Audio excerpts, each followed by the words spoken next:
Jadi beliau adalah seperti saya katakan dekan Fakultas Syariah dan Hukum. Sudah 2 periode ya Pak ya? Ini periode kedua. Ketiga. Oh, ketiga. Kalau dihitung itu. Jadi luar biasa, selalu terpilih sampai ketiga kalinya. Kemudian, beliau putra Banten, terakhir di Banten. Dulu Jawa Barat. Jawa Barat, sekarang Banten. Nah ini tanggal lahirnya unik sekali. Tanggal 5 bulan 5 tahun 55. Betul. 5 ya. Kalau zaman SDSB dulu pasang itu. Luar biasa. Yang luar biasa lagi, ternyata beliau juga memiliki 5 gelar pendidikan. S1-nya 2 ya Pak ya, Dr. Andes dan SH. Kemudian S2-nya 2, MA dan MM. Dan 1 doktor. Dan juga tentunya gelar guru besar, profesor. Dan haji. Jangan lupa. Dulu ada masuk BE. Itu BE. Iya. Berarti enggak tahu. Dan beliau juga termasuk salah satu profesor termuda, ya Pak ya. Dulu ya. Sekarang masih terlihat muda. Kemudian beliau mendapatkan banyak penghargaan juga, misalnya Satya Rencana, kemudian juga putra daerah terbaik dari Wali Kota Cilegon tahun 2000. Luar biasa, saja nanti kiprahnya juga sangat luas sekali, sehingga marilah nanti kita petik hikmahnya dan juga menjadikan suri teladan bagi kita bersama. Namun sebelum Profesor Amin mengutarakan mengenai topik tema berupa ekonomi umat, kita dengarkan dulu dari Bang Somad dari Bapak Duafa untuk memberikan pengalamannya kepada kita sekitar 10 menit. Silakan. Assalamualaikum warahmatullahi wabarakatuh. Saya aslinya dari Kalimantan Timur di Balikpapan. Sudah 7 tahun tersesat di DD di dompet Bapak sejak tahun 2005. Di Balikpapan sih ya. Salah. Sejak tahun 2005 sempat di Kalimantan Timur sampai 2011 kemarin, sejak November kemarin dipindah ke Jakarta untuk tanganin teman-teman di daerah lain. Ya ini sebelumnya sama Ustadz Amin semua kemarin kita sempat keliling Hongkong, juga agenda terakhir kalau beliau jalannya sudah cukup jauh ke Guangzhou segala untuk penelitian. Kalau saya memang tugasnya hanya monitoring, jadi ya seadanya. Insya Allah hari Ahad kita balik. Dompet Duafa sendiri ya di usia yang ke-18 tahun kita udah alhamdulillah sudah mempunyai 7 cabang dan sekitar 9 perwakilan, termasuk di luar 3 cabang di luar negeri, Australia, Hong Kong, dan Jepang. Rencananya insya Allah sebelum Lebaran mudah-mudahan mondoknya kita buka di Korea Selatan. Seharusnya pulang dari sini saya ke Korea, cuma karena ada kendala teknis cabang di sana belum bisa diresmikan.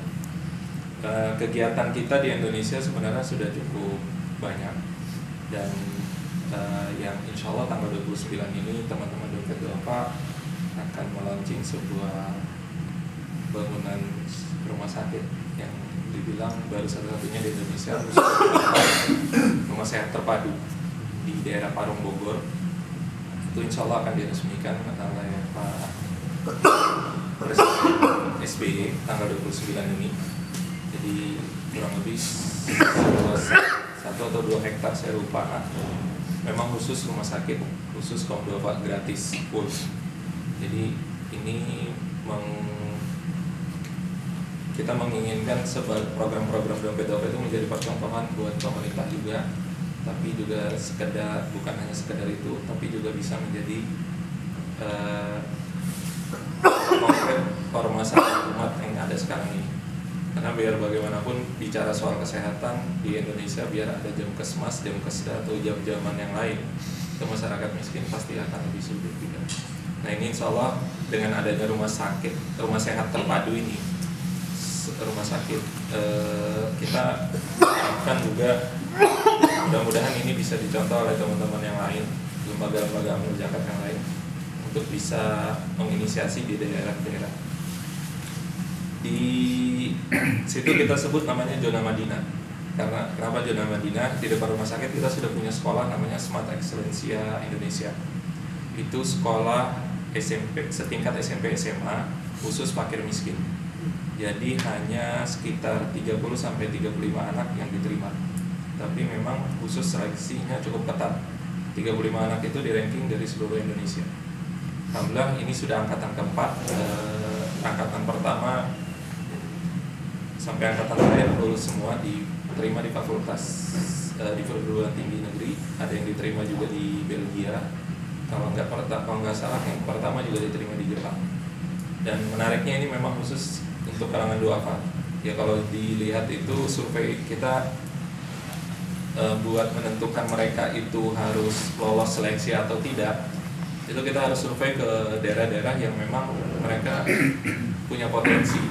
Tapi secara kemiskinan mereka sangat miskin sekali. Bahkan ada anak yang ini di Kalimantan, asal muasal anak yang tinggal di kandang ayam bersama orang tua.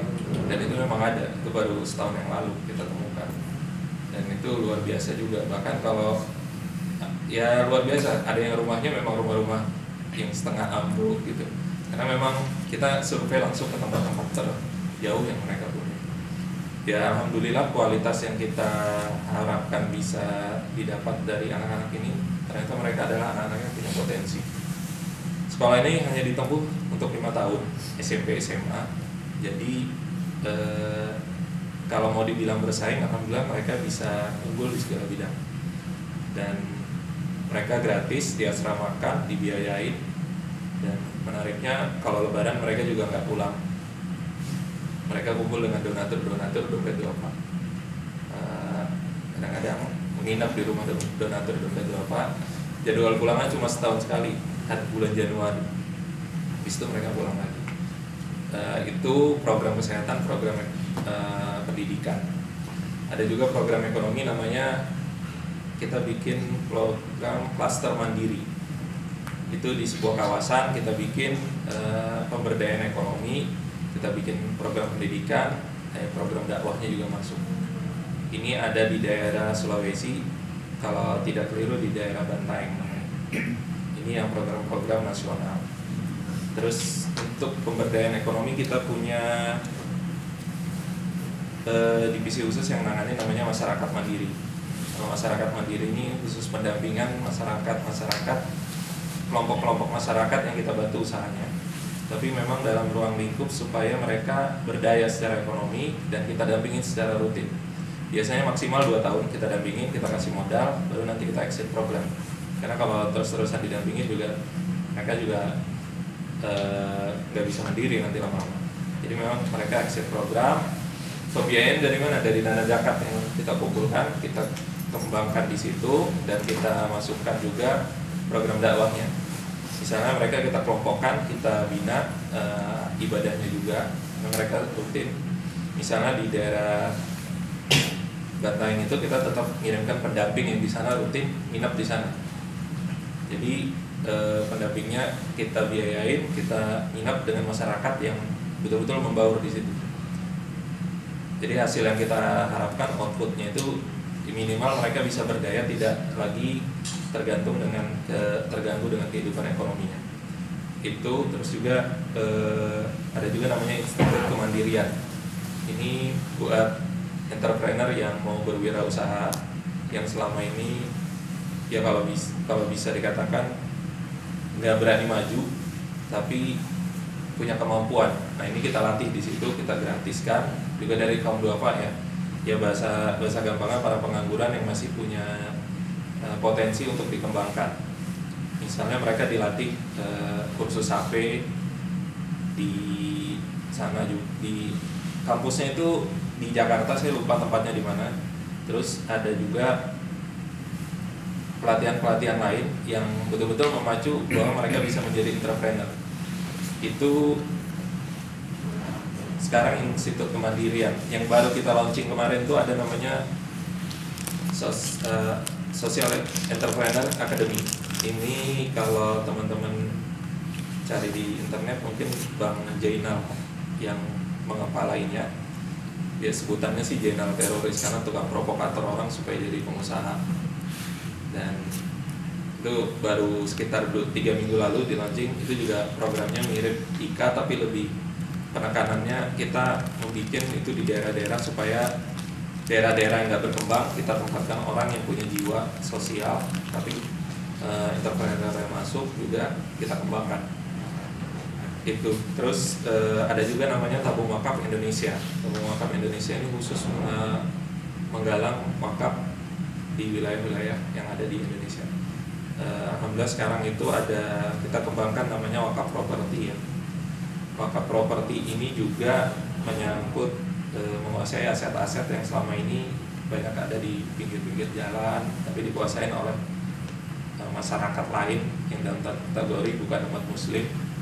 Ini kita coba kita berdaya gunakan, hasilnya kita manfaatkan juga wakaf. Terus juga selama alhamdulillah juga kemarin kita diwakafkan sebuah sekolah dari PP Holcim Al Supro namanya di, kalau nggak keliru, daerah Bogor. Mereka mewakafkan juga ke kita untuk mengelola. Dan ini yang program nasionalnya. Kalau program dakwahnya teman-teman di cabang itu banyak mengirimkan sekarang dai-dai untuk mengawal saudara-saudara kita yang menjadi TKW di Hong Kong. Informasi data sih sekitar 125.000 TKW ada di Hong Kong yang dalam ya masyarakat Indonesia juga semuanya. Dari 700.000, 125.000-nya kurang lebih adalah TKW kita. Dan ini ya secara dakwah tugasnya teman-teman juga, cuma memang kendala SDM para dai yang ditempatkan di sana memang juga sangat susah ya. Jadi mereka juga orang awam, terus dai-dai yang ditempatkan juga harus hati-hati juga, tidak bisa menjustifikasi cara-cara mereka. Misalnya di antara mereka masih ada yang ya Ustadz kemarin juga dengar bagaimana sholat di kamar mandi hukumnya dengan kondisi-kondisi yang sangat miris sebenarnya TKW-TKW kita itu. Bahkan kita punya shelter di sana di Hong Kong yang khusus menangani TKI, jadi penampungan TKI-TKI yang bermasalah, yang ada yang diusir majikannya jam 1 malam, dan ya memang luar biasa mirisnya. Ya Allah alam, tapi ada juga yang betah di Hong Kong juga. Ada yang sudah 15 tahun, ada yang 20 tahun. Ya ini juga kalau secara pribadi saya juga heran kenapa betah juga di negeri orang seperti itu. Yang menarik juga di Makau kemarin kita juga punya shelter selain di Hong Kong, di Makau juga. Bahkan di Makau itu mungkin bisa dikatakan lebih parah kali, karena mereka para TKW itu banyak yang tinggal di luar. Kalau di Hong Kong mereka tinggal di majikan punya kewajiban 1 minggu sekali memberikan libur. Biasanya mereka hari Sabtu malam udah bisa keluar, kembali Minggu malam. Dan itu diatur oleh Undang-Undang Hong Kong. Dan Undang-Undang Hong Kong itu sangat kooperatif sekali dengan TKI kita juga. Jadi istilahnya kalau tingkat keadilannya juga lumayan lah. Bahkan TKI yang punya keberanian tahu hukum Hong Kong berani mengadukan majikannya sendiri ke kepolisian, karena biasanya pasti diproses. Misalnya gaji yang di bawah standar UMR karena ditetapkan di bawah kontrak, atau enggak dikasih libur pun mereka adukan masih bisa diproses.